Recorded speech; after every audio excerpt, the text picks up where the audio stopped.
그렇게 기말로의 정적은 모두 사라지고 물같은 중종은 기말로의 말이라면 뭐든지 오케이였다. 그가 용상에 오르지 않았을 뿐이지 세상은 기말로의 것이라 해도 과언이 아니었다. 겁날 것이 없는 기말로는 초호화 주택에 강변이 내려다 보이는 고급 정자를 지어 날마다 잔치를 벌였다. 조정에서 방귀 좀 낀다는 자들은 기말로가 여는 잔치에 참여하는 것이 무엇보다 중요할 정도였다. 모든 인사가 기말로를 통하고 기말로로 결정되어 조정의 인사들 모두 기말로의 사람들로 가득하니 당연한 일이었다. 중종은 그대로 물임금으로 왕권만 보장해주면 되었다. 딱 그 상태만 유지한다면 기말로도 더 이상 바랄 것이 없을 것 같았다. 하지만 문정왕후가 아들을 낳았다. 덩달아 그녀의 남동생 유월로, 유원영이 여기저기 사람을 만나며 설치고 다녔다. 기말로에게 변화의 바람이 불고 있었으며 문정왕후를 중심으로 한 새로운 세력이 도전장을 내밀고 있었다. 기말로는 잘하는 그것을 준비해야 했다. 세자자께서 계시지만 충전이 아들을 낳았으니 무슨 짓을 꾸밀지도 몰라. 늦기 전에 미리 손을 써야겠어. 한편 중종은 기말로와 사림의 힘이 너무 커지고 있어. 이것들이 나를 물러하는 모양인데 늦기 전에 미리 손을 써야겠어. 기말로는 나싯바늘에 미끼를 달았다. 은밀히 소문을 퍼뜨리기를. 중전 마마께서 세자좌를 구박한다더군. 허허, 윤씨 형제도 마치 지 세상 만난 듯 설치고 다닌다는데 혹시 중전 마마가 용상을? 헤이 설마. 그 소문은 윤씨 형제에게도 들렸다. 자칫하면 가문이 도둑날 소문이었다. 형제들은 즉시 유림을 찾아가 의논하였다. 기말로가 중전 마마를 패하려는 것 같습니다. 우린 다 같은 전하의 천안들이 아닙니까? 대책을 마련해야 합니다. 그들의 이야기는 다시 기말로의 귀에 들어갔다. 어찌 되었느냐? 대감의 예상대로 윤씨 형제들이 모여 그런 의논을 하였습니다. 되었다. 너는 이 길로 달려가 대사원 양현에게 이거를 전하여라. 다음날 전하, 윤씨 형제는 차마 입에 담을 수도 없는 말로 유언비어를 퍼뜨려 사람들을 현혹하고 있나이다. 무슨 유언비어를 퍼뜨렸다는 말이냐? 기말로가 살인과 손잡고 중전마마를 패하려 한다 하였습니다. 조정은 발칵 뒤집어졌다. 대신들은 한마음으로 윤씨 형제를 처벌해야 한다고 주장했다. 어쩔 수 없구나. 유월로, 유원영을 유배토록 하라. 윤씨 형제는 중종을 찾아가 억울함을 호소하였다. 사실이 아니옵니다. 저희가 무슨 욕심이 있어 그런 유언비어를 퍼뜨리겠나이까. 이는 모두 기말로가 꾸민 짓이옵니다. 기말로가? 그렇습니다. 기말로는. 윤씨 형제는 기말로에 대한 알고 있는 모든 악의적인 것들에 양념을 더 쳐서 고하였다. 중종은 마치 처음 듣는 내용이라는 듯 소스라치게 놀라며 말했다. 내 기말로를 믿고 의지하였거늘 믿는 도끼에 발등 찍힌다더니 이런 배신이 있나? 밖에 누구 있느냐? 예 전하. 너는 즉시 달려가 유림을 불러오너라. 잠시 후 과인은 기말로를 칠 것이다. 이 밀지를 대사원 양현에게 전하라. 중종의 밀지를 받은 양현은 양사의 대간을 이끌고 기말로를 탄핵하였다. 기말로의 죄악은 다 헤아릴 수가 없습니다. 기말로는 높은 지위에 있으면서 겉으로는 정당한 논의를 펴면서 안으로는 그 욕심을 채웠고 마침내는 인물을 진퇴시키는 일과 형상의 권한까지 모두 그의 손에서 나왔습니다. 비록 재상의 지위에 있는 사람이라 할지라도 한번 잘못하면 사람들 모두가 탄핵하는데 기말로의 죄악은 극에 달했는데도 감히 입을 열지 못하는 것은 윗건이 그에게 있었기 때문입니다.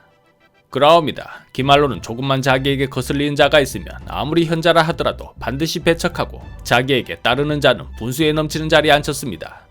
여기에서 임금을 업신여기는 마음이 드러났습니다. 참으로 경악스럽소. 기말로의 죄가 거기까지 이르렀는지 내 미처 몰랐소. 한편 기말로는 아들의 결혼식장에 있었다. 그런데 그 자리에 참석했던 신료들이 하나둘 중종의 부름을 받고 자리를 비워야 했다. 이를 예사롭지 않게 여긴 한 사람이 물었다. 이상하지 않습니까? 대신들은 다 부르면서 대감을 부르지 않는 것이.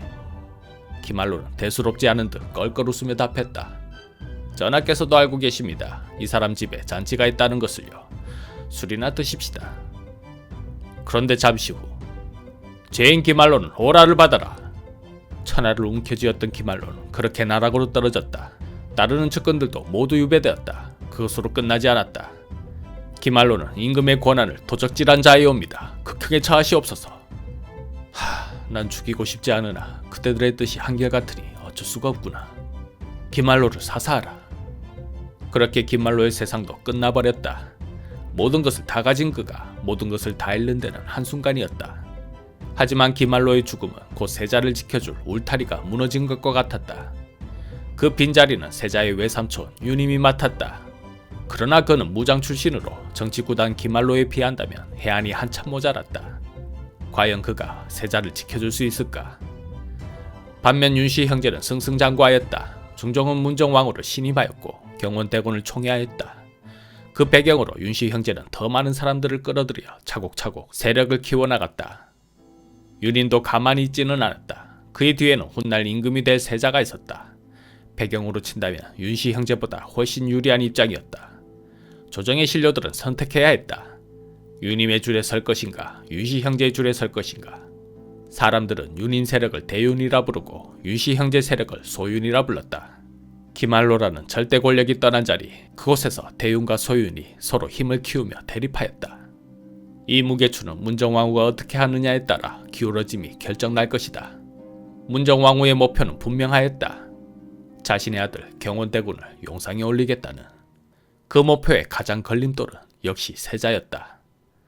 그러던 어느 날 동궁에 불이 났으니 급히 사소의 입번구사를 출동시켜 불을 끄게 하라. 불은 삽시간에 번지더니 동궁 내 정각들을 모두 태웠다. 이때 세자는 무사했을까? 어서 피하시옵소서 저하. 아닙니다. 이것이 어마마마의 뜻이라면 차라리 나는 여기서 죽겠습니다. 빈이나 어서 피하세요. 그때 밖에서 임금의 소리가 들렸다. 세자는 어디에 있느냐? 어서 피하여라. 아, 아바마마께서 나를 찾고 계시는군요. 내가 여기서 죽으면 아버님께 불효가 되고 살아남으면 어머님께 불효가 되니 이를 어찌하면 좋습니까? 당연히 살아남는 효를 택하셔야지요. 그렇게 세자는 탈출하였다. 그 불은 누가 보더라도 문정왕후가 의심스러웠다. 하지만 증거가 없었다. 세자는 배탈도 자주 났었다. 역시 그녀가 의심스러웠지만 증거가 없었다. 그렇게 세월은 흐르고 중종 39년이 되자 임금의 몸도 급격히 나빠졌다. 어떻습니까? 전하께서는 차도가 있으십니까? 어제 저녁에는 삼경에 잠이 드셨고 오경에 또한 잠깐 잠이 드셨습니다. 또 소변은 통했으나 대변이 불통한 지가 3일이나 됩니다. 중종을 돌보던 의녀가 그렇게 답하고 물러났다. 신하들이 탄식하며 말했다. 저런 빨리 쾌차하셔야 할 텐데 헌데 어디서 많이 보던 얼굴 아닙니까? 태감께서는 드라마도 안 보십니까? 그 유명한 대장금 아닙니까? 아 맞네, 장금이. 그런데 종이와 붓은 왜 들고 가십니까? 사인 받아야죠.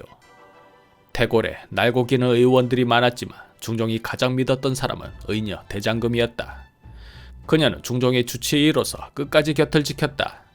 하지만 중종은 끝내 회복하지 못했고 향년 57세에 눈을 감았다. 그가 눈을 감기 전 가장 보고 싶어 했던 사람이 있었다. 바로 패비신 씨였다.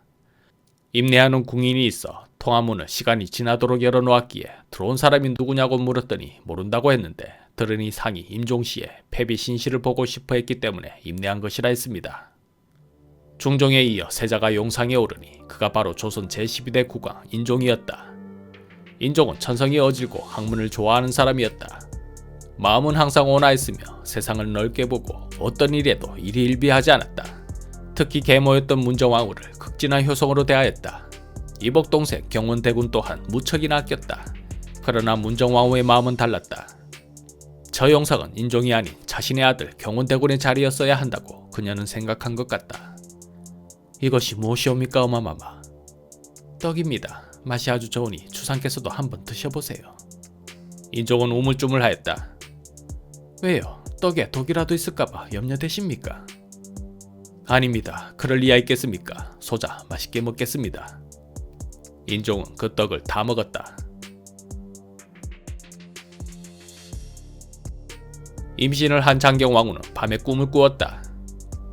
아이가 태어나면 이름을 엉명이라고 지으십시오. 꼭 제 말대로 하셔야 합니다. 엉명? 다른 이름을 하면 어찌 됩니까? 그는 대답 대신 엉명이란 이름을 다시 한번 강조하며 사라졌다.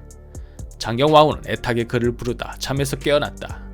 꿈이 워낙 생생하였고 또 뭔가 계시라는 느낌이 들어 잊어버리지 않게 벽에 엉명이라는 글자를 써놓았다. 이듬해 인종을 낳은 그녀는 산후병으로 몹시 위태로웠는데 그때 그 꿈이 자꾸 떠올랐다.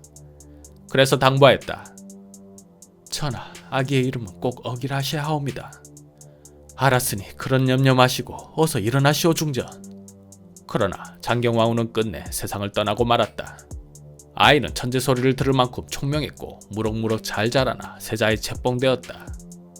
그런데 이름은 억에서 호로 개명하였다.